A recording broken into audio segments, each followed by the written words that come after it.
Kia ora, I'm Anna. I am a lived experience advisor working for Specialist Mental Health Services in Canterbury. So my experience with social media was that it was a sort of a lifeline because I grew up in a rural area. Some challenges for me with social media was that I spent a lot of time just pointlessly scrolling. It's such a huge time suck. It's kind of become muscle memory for me to whip my phone open. Even just walking up the stairs, I end up watching a couple of TikToks because they're just so perfectly timed. I did find some positives in social media. Quite enjoyed using it for creative projects and things. I remember finding Pinterest and using that to kind of inspire some of my creative work and getting art inspo, watching tutorials on YouTube for how to do different styles and things. I also struggled a bit on social media with comparing myself to others.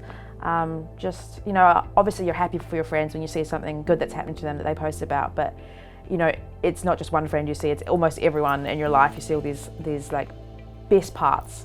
And that can make you feel kind of like you're missing out. My fear of being perceived and being looked at and being watched and judged was really coming from the social media. For example, I used to get this feeling like I was going to throw up before I go into class, and eventually I stopped going to class entirely, and I was so frustrated with my body because I felt like I couldn't trust it anymore. And that's kind of when I got really into looking at the negative stuff online. I was trying to punish myself in a way. I ended up seeing a clinician because going to class was unbearable, and the school stepped in and they had a counsellor, but we realised that I needed a bit more.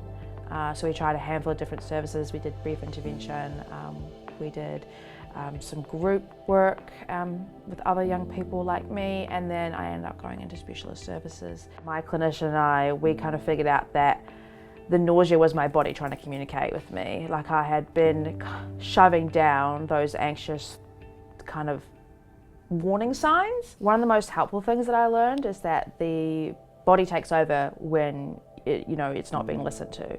And so my body had flooded me with stress hormones on those mornings that I was feeling really nauseous, to the point where I was scared sick.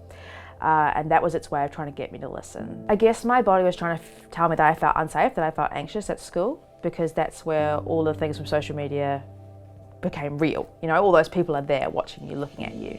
I had to take some time off school.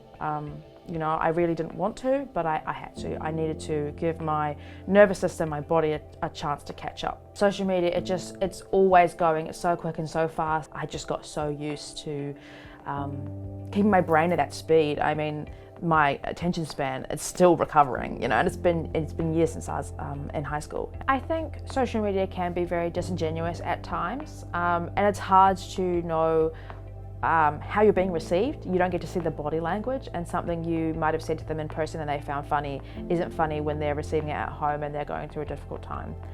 But it can also be one of the easiest ways to connect about hard stuff. Another thing I do to kind of support my well-being is, instead of picking up my phone, turning off my alarm and opening social media, I open a Today app, because that's one of my goals for this year, is to be a bit more fluent in Today. When I'm online these days, I try and limit how much time I spend, and I know that's kind of an unpopular suggestion. One of the things I've done is I've actually had my friend set a password on my TikTok, so when that time runs out, I don't know the password, only she does, so I can't get on it again. It feels good to be able to support people who were in the shoes that I once was in. I definitely could have used a lived experience voice of someone who'd been there, and not in maybe the exact scenario I was in, but just had some general advice, and could, you know, model a bit of hope and recovery for me.